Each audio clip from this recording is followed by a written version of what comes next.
بسم اللہ الرحمن الرحیم۔ باب فی الرجل یسلم علی ید الرجل، یہ باب ہے اس شخص کے بیان میں جو کسی کے ہاتھ پر اسلام لے آئے، تو ان دونوں کے درمیان جو رشتہ ہے، کیا اس رشتے کی بنیاد پر وہ شخص جس کے ہاتھ پر اسلام لے آیا ہے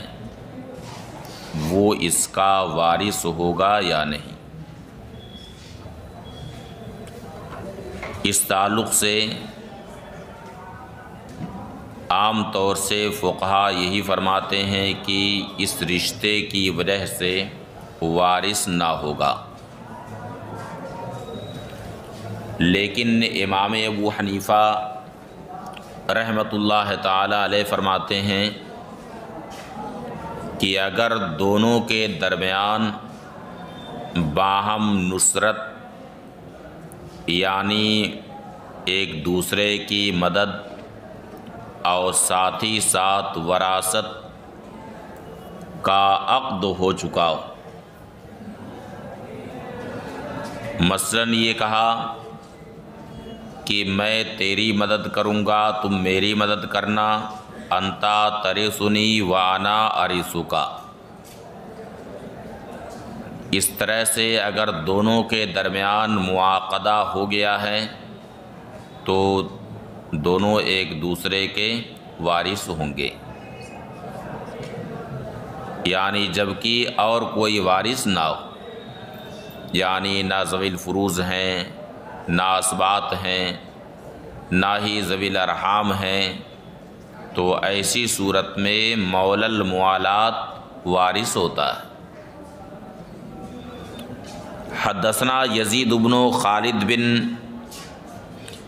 موہب الرملی و ہشام بن عمار قال حدثنا یحییٰ قال ابو داود ہوا ابن حمزہ، یعنی یہ یحییٰ ابن حمزہ، انہوں نے عبدالعزیز ابن عمر سے روایت کی، وہ فرماتے ہیں سمعت عبداللہ بن موہب، میں نے عبداللہ ابن موہب سے سنا، وہ عمر ابن عبدالعزیز سے بیان کرتے قبیصہ ابن ذؤیب سے روایت کر کے، قال ہشام ابن عمار نے ان قبیصہ بن ذؤیب کے بعد ان تمیم الداری کہا، یعنی قبیصہ ابن ذؤیب نے یہ حدیث روایت کی کن سے؟ حضرت تمیم داری سے، انہو قال، حضرت تمیم داری نے عرض کیا یا رسول اللہ، یہ ہشام بن عمار کی سند ہے، جبکہ امام ابو داود کے شیخ یزید ابن خالد نے اس طرح سے کہا ان قبیصہ بن ذؤیب انا تمیمن قال یا رسول اللہ، ان قبیصہ بن ذؤیب قال انا تمیمن قال یا رسول اللہ، یعنی قبیصہ ابن ذؤیب نے کہا کہ حضرت تمیم داری نے عرض کیا یا رسول اللہ۔ فرق کیا ہے دونوں میں؟ اگر یہ ہے ان قبیصہ بن ذؤیب ان تمیم الداری ہے تو یہ حدیث حضرت تمیم داری کی مرویات میں سے شمار ہوگی، اور اگر اس طرح سے ہے کہ انا تمیمن قال یا رسول اللہ تو اس صورت میں یہ حدیث حضرت قبیصہ ابن ذؤیب کی مرویات میں سے شمار ہوگی۔ یہ فرق ہے دونوں میں۔ انہوں نے عرض کیا یا رسول اللہ، اس شخص کے بارے میں کیا سنت ہے جو کسی مسلمان کے ہاتھ پر اسلام قبول کرے؟ قال، ارشاد فرمایا، ہوا اول الناس بمحیاہ و مماتہ، وہ اس کی زندگی میں اور مرنے کے بعد تمام لوگوں میں اس کا زیادہ قریبی، یعنی جس کے ہاتھ پر اس نے اسلام قبول کیا ہے وہ اس نو مسلم کا تمام لوگوں میں زیادہ قریبی، زندگی میں بھی اور مرنے کے بعد بھی، یعنی اسے اس کی دیکھ بھال زیادہ کرنی چاہیے بنسبت اور لوگوں کے، اس پر زیادہ یہ حق بنتا ہے۔ تو اس حدیث شریف کی اس بات پر دلالت نہیں ہے کہ اس کی وجہ سے دونوں کے درمیان وراثت چلے گی۔ ہاں، اگر دونوں کے درمیان معاقدہ ہو گیا ہو، عقد ہو گیا ہو کہ ہم تمہارے وارث ہوں گے، تم ہمارے وارث ہونا، تو معاقدہ ہو جانے کے بعد دونوں ایک دوسرے کے وارث ہوں گے۔ باب فی بیع الولا، یہ باب ہے ولا کی بیع کے بیان میں، یعنی آزاد کردہ غلام سے مولا العتاقہ کا جو رشتہ ہے جسے ولا کہا جاتا ہے، وہ رشتہ نسبی رشتے کی طرح سے ایک رشتہ جسے نہ بیچا جا سکتا اور نہ کسی کو ہبہ کیا جا سکتا۔ حدثنا حفص بن عمر حدثنا شعبہ عن عبداللہ بن دینار عن ابن عمر رضی اللہ تعالی عنہما قال نہا رسول اللہ صلی اللہ علیہ وسلم عن بیع الولاء وعن ہبتہ، نبی کریم صلی اللہ علیہ وسلم نے ولا کو بیچنے سے اور اسے ہبہ کرنے سے منع فرمایا۔ باب فی المولود یستحل ثم یموت، یہ باب اس بیان میں ہے کہ بچہ پیدائش کے وقت چیخے، آواز کرے، پھر اس کا انتقال ہو جائے۔ تو ظاہر ہے کہ بچہ پیدائش کے وقت جب چیخا چلایا ہے تو اب حکم یہی ہوگا کہ بچہ زندہ پیدا ہوا ہے۔ اب جب زندہ پیدا ہوا ہے تو اس صورت میں وہ اپنے باپ کا وارث ہوگا، یا جو بھی اس کے مورث ہوں گے ان کا کیا ہوگا؟ وارث ہوگا۔ اب اس کے بعد اگر اس بچے کا انتقال ہو گیا تو اب اس کی جو میراث ہوگی اس میراث کے وارث اس کے وارثین ہوں گے، اس کی میراث کے وارث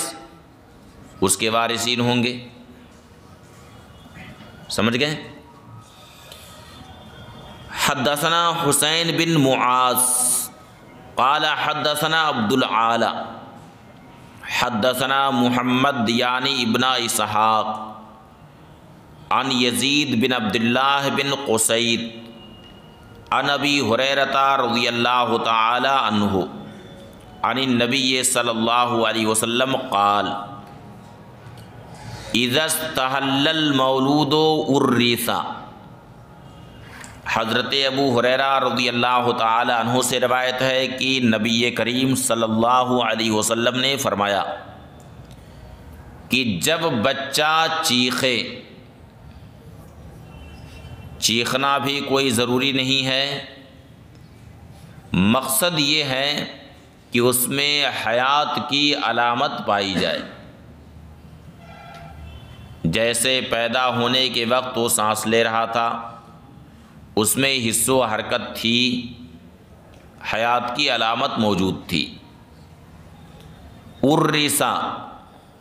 تو اسے وارث بنایا جائے گا، وہ بچہ وارث ہوگا۔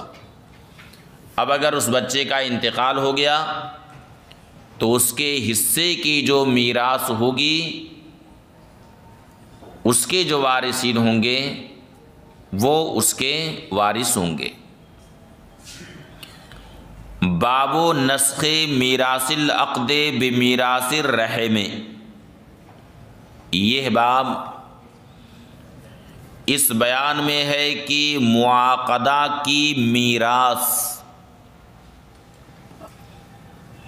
ذوی الارحام کی میراث سے منسوخ ہو گئی، یعنی جب آیت کریمہ نازل ہوئی وَأُولُو الْأَرْحَامِ بَعْضُهُمْ أَوْلَىٰ بِبَعْضٍ، تو اس آیت کریمہ کے نازل ہونے کے بعد دو شخصوں کے درمیان معاقدہ کی وجہ سے جو وراثت چلتی تھی وہ وراثت منسوخ ہو گئی۔ جمہور کا یہی مذہب ہے، لیکن امام ابو حنیفہ رحمۃ اللہ تعالی علیہ فرماتے ہیں کہ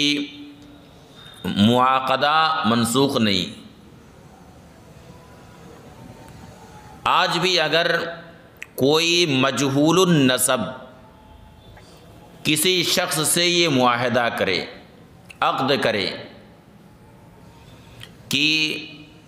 میں تمہاری مدد کروں گا، تم میری مدد کرنا، میں تمہارا وارث ہوں گا اور تم میرے وارث ہوگے، تو اگر باقی وارثین میں کوئی نہیں ہے، یعنی نہ تو ذوی الفروض ہیں، نہ ہی اسباط ہیں، اور نہ ہی ذوی الارحام ہیں، تو اس وقت معاقدہ کی بنیاد پر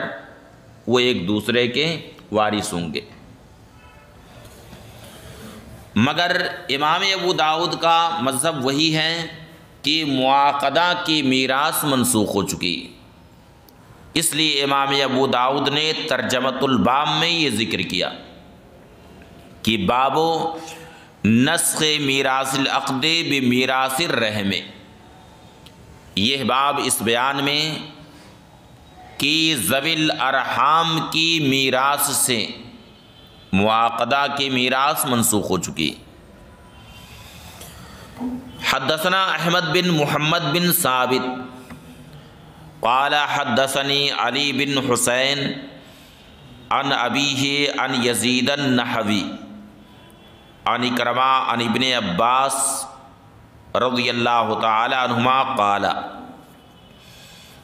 والذین عاقدت ایمانکم فآتوہم نصیبہم۔ اکرمہ حضرت عبداللہ ابن عباس رضی اللہ تعالی عنہما سے روایت کرتے ہیں، انہوں نے اس آیت کریمہ کی تفسیر میں فرمایا والذین عاقدت ایمانکم، یعنی جن سے تمہاری قسمیں بندھ چکی ہیں، جن سے تمہاری قسمیں بندھ چکی ہیں۔ ہم لوگ جو قرات کرتے ہیں اس میں عقدت ہے۔ فآتوہم نصیبہم، تو انہیں ان کا حصہ دو۔ حضرت عبداللہ ابن عباس فرماتے ہیں کان الرجل یحالف الرجل لیس بینہما نسب، یعنی ایک شخص دوسرے شخص سے محالفہ یعنی معاقدہ کرتا تھا، عقد کرتا تھا کہ میں تمہارا وارث، تم میرے وارث۔ لیس بینہما نسب، دونوں کے درمیان آپس میں کوئی نسب نہیں ہوتا تھا، کوئی نسبی رشتہ نہیں ہوتا تھا۔ فیرث احدہم الآخر، تو ان میں ایک دوسرے کا وارث ہوتا تھا۔ فنسخ ذالک الانفال، تو اس کو سورہ انفال کی آیت نے منسوخ کر دیا۔ ارشاد فرمایا وَأُولُو الْأَرْحَامِ بَعْضُهُمْ أَوْلَىٰ بِبَعْضٍ۔ تو سیدنا عبداللہ ابن عباس کا یہی قول ہے کہ اس آیت کریمہ سے معاقدہ کی میراث منسوخ ہو گئی۔ حدثنا ہارون بن عبداللہ حدثنا ابو اسامہ حدثنی ادریس بن یزید حدثنا طلحہ بن مصرف عن سعید بن جبیر عن ابن عباس رضی اللہ تعالی عنہما فی قولہ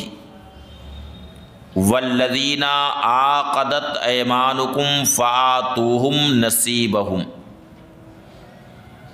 سعید بن جبیر حضرت عبداللہ ابن عباس رضی اللہ تعالی عنہما سے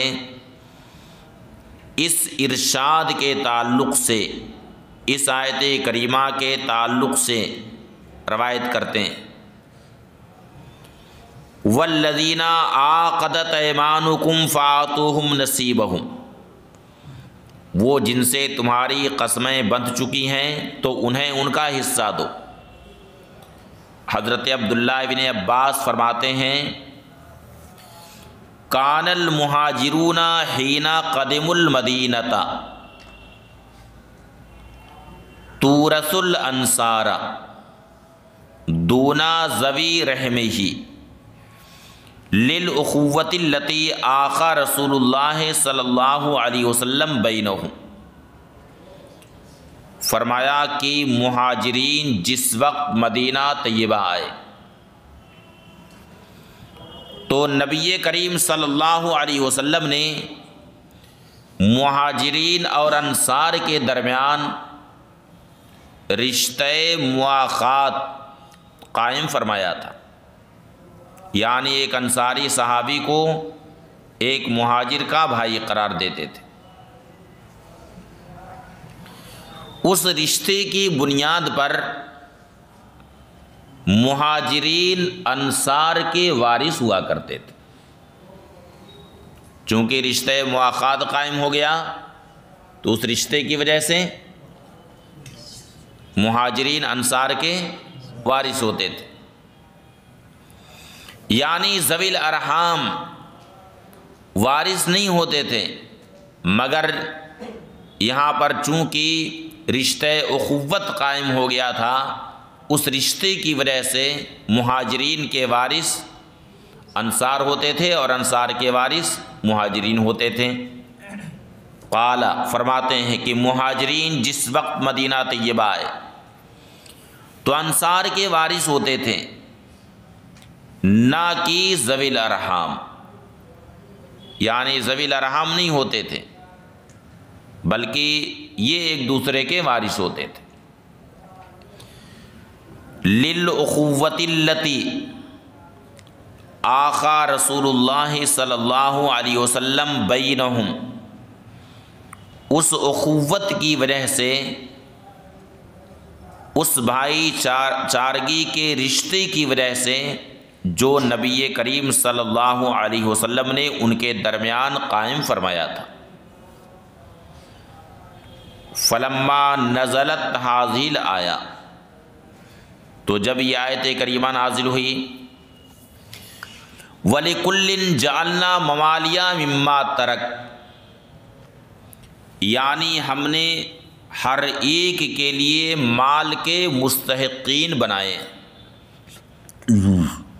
ہم نے ہر ایک کے لیے مال کے مستحقین بنائے، مما ترک الوالدان والاقربون، یعنی والدین اور قرابت دار جو مال چھوڑ کر کے جائیں ہم نے ان کے مستحق بنائے کہ کون اس مال کا مستحق۔ یہ آیت کریمہ جب نازل ہوئی قال تو حضرت عبداللہ ابن عباس فرماتے ہیں نسختھا، یعنی اس آیت نے والذین عاقدت ایمانکم فآتوہم نصیبہم میں جو حکم ہے اسے کیا کر دیا؟ منسوخ کر دیا۔ مگر یہ جو منسوخ ہوا حکم یہ صرف وراثت کا حکم منسوخ ہوا، باقی فآتوہم نصیبہم یعنی انہیں ان کا حصہ دو، اس معنی کر کے کہ ان کی مدد کرو، ان کی خیر خواہی کرو، والرفادہ انہیں کچھ داد و دہش بھی کرو، ویوصی لہو اور اس کے لیے وصیت کرے، تو یہ سب منسوخ نہیں ہوا۔ تو اب جن سے اس طرح کا کوئی معاہدہ ہوا ہو باہم مدد کرنے کا تو انہیں ان کا حصہ دینے کا مطلب یہ ہے کہ ان کی مدد کرو، ان کی خیر خواہی کرو، کہ الدین النصیحہ، دین کس کا نام ہے؟ خیر خواہی کا نام، اور انہیں داد و دہش کرو، اور وارث تو نہیں ہوگا وہ، لیکن اگر کوئی وصیت کرنا چاہے تو اس کے لیے وصیت کر دے۔ وقد ذہب المیراث، جبکہ ان کی میراث منسوخ ہو چکی، یعنی موالات کی وجہ سے میراث کا حکم منسوخ ہو چکا ہے۔ یہ سیدنا عبداللہ ابن عباس رضی اللہ تعالی عنہما فرماتے ہیں۔ جبکہ امام ابو حنیفہ رحمۃ اللہ تعالی علیہ نے دیگر آثار صحابہ سے استدلال کرتے ہوئے کہا کہ یہ ہے معاقدہ کی میراث منسوخ نہیں ہوئی ہے، بلکہ جو سورہ انفال والی آیت ہے وہ اولو الارحام بعضهم اولی ببعض، اس آیت کریمہ کی دلالت نسخ پر نہیں، کیونکہ اس آیت کریمہ کی دلالت اس پر ہے کہ اگر ذوی الارحام موجود ہیں تو وہ زیادہ حقدار، ذوی الارحام اگر موجود ہیں وہ زیادہ حقدار ہیں، اور اس کے قائل تو خود امام ابو حنیفہ رحمۃ اللہ تعالی علیہ بھی ہیں کہ اگر ذوی الارحام موجود ہیں تو موالات کی بنیاد پر، معاقدہ کی بنیاد پر وارث نہیں بنایا جا سکتا ہے، بلکہ ذوی الارحام کو ترجیح دی جائے گی۔ یہ امام اعظم کا جو قول ہے یہ اس صورت میں ہے کہ ذوی الارحام بھی اس کے نہ ہو۔ حدثنا احمد بن حنبل وعبد العزیز بن یحییٰ المعنى قال احمد حدثنا محمد بن سلمہ عن ابن اسحاق عن داود بن الحسین قال كنت اقرأ على ام سعد بنت الربی وكانت یتیمة فی حجر ابی بکر۔ داود ابن الحسین فرماتے ہیں کہ میں ام سعد بنت الربی رضی اللہ تعالی عنہا کے سامنے قرات کر رہا تھا، جبکہ وہ سیدنا ابو بکر صدیق رضی اللہ تعالیٰ عنہ کی کفالت میں یتیم تھیں جو سیدنا ابو بکر صدیق رضی اللہ تعالیٰ عنہ کی کفالت میں تھیں۔ فقرات، تو میں نے پڑھا اس طرح سے والذین عاقدت ایمانکم، فقالت، تو انہوں نے فرمایا کہ لا تقرأ والذین عاقدت ایمانکم، یعنی والذین عاقدت ایمانکم نہ پڑھو بلکہ عقدت ایمانکم پڑھو۔ کیا پڑھو؟ عقدت ایمانکم۔ انما نزلت فی ابی بکر، یہ حضرت ابو بکر صدیق رضی اللہ تعالی عنہ اور ان کے بیٹے عبد الرحمن کے بارے میں نازل ہوئی ہے۔ حینا ابا الاسلام، جس وقت کی حضرت عبد الرحمن ابن ابی بکر نے اسلام لانے سے انکار کیا، اسلام لانے سے انکار کیا۔ فحلف ابو بکر، تو حضرت ابو بکر نے یہ قسم کھائی تھی کہ اللہ یورثہ، کہ اسے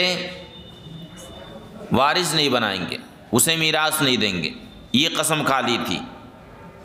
یعنی معاقدہ کا مطلب ہے کہ دونوں طرف سے عقد کیا جائے، اور یہاں دونوں طرف سے، اور یہ آیت کریمہ جن کے بارے میں نازل ہوئی ہے وہاں دونوں طرف سے عقد نہیں ہوا تھا، بلکہ سیدنا صدیق اکبر نے قسم کھائی تھی، اس لیے فرمایا کہ یہ نہ پڑھو والذین عقدت ایمانکم، اس لیے کہ عقدت کے لیے ضروری ہے کہ دونوں طرف سے عقد ہو۔ فرماتے ہیں فحلف ابو بکرین اللہ یورثہ، تو حضرت ابو بکر صدیق رضی اللہ تعالی عنہ نے یہ قسم کھائی تھی کہ اسے وارث نہیں بنائیں گے۔ فلما اسلم، جب حضرت عبد الرحمن ابن ابی بکر اسلام لے آئے، امرہ اللہ تعالی نبی علیہ السلام، اس میں کس طرح سے ہیں؟ امر اللہ تعالی، ہاں امرہ، ہاں نبی اللہ ہے علیہ السلام، ہاں اس طرح ہونا چاہیے۔ جب وہ اسلام لے آئے تو اللہ کے نبی صلی اللہ علیہ وسلم نے حضرت ابو بکر کو حکم دیا کہ عبد الرحمن کا جو حصہ ہے وہ حصہ اسے دے دیں۔ زادہ عبدالعزیز، یہ الفاظ امام احمد ابن حنبل کے، جبکہ عبدالعزیز ابن یحییٰ نے اتنا اور زیادہ کہا، فما اسلم حتی حمل علی الاسلام بالسیف، یعنی عبد الرحمن اس وقت تک اسلام نہیں لائے یہاں تک کہ انہیں تلوار کے ذریعہ اسلام لانے پر آمادہ کیا گیا، تب وہ اسلام لے آئے۔ قال ابو داؤد، امام ابو داؤد کہتے ہیں من قال عقدت، جس نے عقدت کہا، جعلہ حلفن، تو اسے قسم قرار دیا، اور جس نے عقدت کہا جعلہ حالفن، تو اسے حالف قرار دیا، یہ اس میں نہیں ہے۔ قال والصواب حدیث و طلحہ، فرمایا کہ صواب کیا ہے، صحیح کیا ہے، طلحہ کی حدیث۔ چلیے اس میں نہیں ہے تو اب اس کو امتحان اسی سے دیں گے، تو اب اس کو پڑھنے کی ضرورت بھی نہیں ہے۔ حدثنا احمد بن محمد حدثنا علی بن حسین عن ابیہ عن یزید النحوی عن اکرمہ عن ابن عباس رضی اللہ تعالی عنہما والذین آمنوا وہاجروا والذین آمنوا ولم یہاجروا۔ اس آیت کریمہ کے تعلق سے حضرت عبداللہ ابن عباس رضی اللہ تعالی عنہما نے فرمایا، فَقَانَ الْأَعْرَابِ لَا يَرِثُ الْمُهَاجِرَ، اعرابی کا مطلب ہے کہ جو نہ انصار میں سے ہو نہ مہاجرین میں سے ہو، جو نہ انصار سے ہے نہ مہاجرین سے۔ تو اس میں کیا ہے، وَالَّذِينَ آمَنُوا وَلَمْ يُهَاجِرُوا، پڑھیے پوری آیت۔ مَا لَكُم مِّن وَلَایَتِهِم مِّن شَيْءٍ حَتَّى يُهَاجِرُوا، تو مَا لَكُم مِّن وَلَایَتِهِم مِّن شَيْءٍ کی وجہ سے فرماتے ہیں کہ فکان العرابی لا یرث المہاجرہ، جو عرابی ہوتا یعنی جو نہ انصار میں سے نہ مہاجرین میں سے، وہ مہاجر کا وارث نہیں ہوتا تھا، ولا یرثہ المہاجر، اور مہاجر بھی اس کا وارث نہیں ہوتا تھا۔ فنسختھا، تو اس کو منسوخ کر دیا اور ارشاد فرمایا وَأُولُو الْأَرْحَامِ بَعْضُهُمْ أَوْلَىٰ بِبَعْضٍ، یعنی ذوی الارحام ان میں بعض کے زیادہ قریبی ہیں۔ تو اب اس آیت کریمہ سے معلوم ہوا کہ اگر اس طرح کی قرابت داری ہے یعنی ذوی الارحام والی قرابت داری ہے تو اس صورت میں وہ ایک دوسرے کے وارث ہوں گے۔